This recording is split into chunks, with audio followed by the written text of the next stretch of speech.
دیکھو بیٹا، ابھی آپ نے مجھ سے سوال کیا ہے کہ بنگلہ دیش میں الیکشن ہے، انتخابات ہیں، تو ہم کس جماعت سے اتحاد کریں، کس سے نہ کریں۔ میں بارہا گزارش کر چکا ہوں کہ میں عقائد بیان کرتا ہوں، اس پہ دلائل دیتا ہوں، اپنے عقائد پہ ہونے والے شبہات کے دلائل سے جواب دیتا ہوں۔ باقی الیکشن میں کن سے اتحاد کرنا ہے، یہ ان اہل حق علماء کا کام ہے جو الیکشن لڑ رہے ہیں۔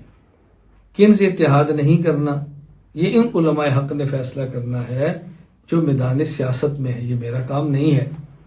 اس لیے بنگلہ دیش ہو، پاکستان ہو، ہندوستان ہو، یا کوئی ایسا جمہوری ملک ہو جہاں پر الیکشن ہوتے ہوں اور ہمارے اہل حق علماء کی جماعتیں الیکشن لڑتی ہوں، تو ان کو انتخابات اور الیکشن میں کن سے اتحاد کرنا ہے، کن سے نہیں کرنا، یہ فیصلہ انہوں نے کرنا ہے، میں نے نہیں کرنا۔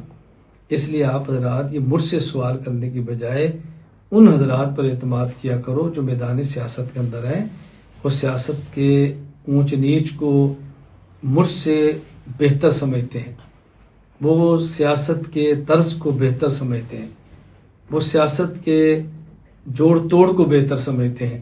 میرا یہ میدان نہیں ہے، تو میں اس لیے آپ سے گزارش کروں گا کہ آپ بنگلہ دیش میں اپنے اہل حق علماء سے پوچھیں وہ کیا فرماتے ہیں۔ اگر کوئی شبہ ہو تو ان سے کریں، وہ زیادہ بہتر رہے گا۔ تو ہمیں اس بات کا خیال رکھنا چاہیے، میں نے کتنی بار گزارش کی ہے کہ میں اہل سنت والجماعت احناف دیوبند کا ایک ادنا سا نوکر ہوں، عقائد پہ کام کرتا ہوں، اور مجھے میرے کام کی حد تک رہنے دو۔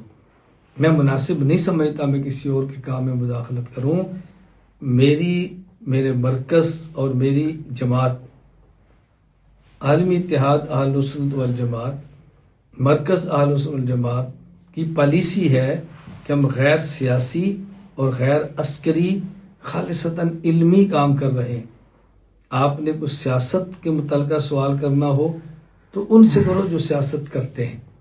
آپ نے عسکریت کا سوال کرنا ہو تو ان سے کرو جو عسکریت کے میدان میں ہے۔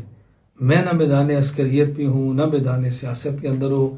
ہاں، خالص علمی سوال کرنا ہو، عقیدے پر دلیل لینی ہو، کہیں سے ہمارے عقیدے پر شبہ اشکال آئے اس کا جواب لینا ہو، اس کے لیے میں آپ کی خدمت پہ حاضر ہوں۔ تو میرے دائرہ کار میں رہ کر مجھ سے سوال کریں تو مجھے سہولت ہوگی۔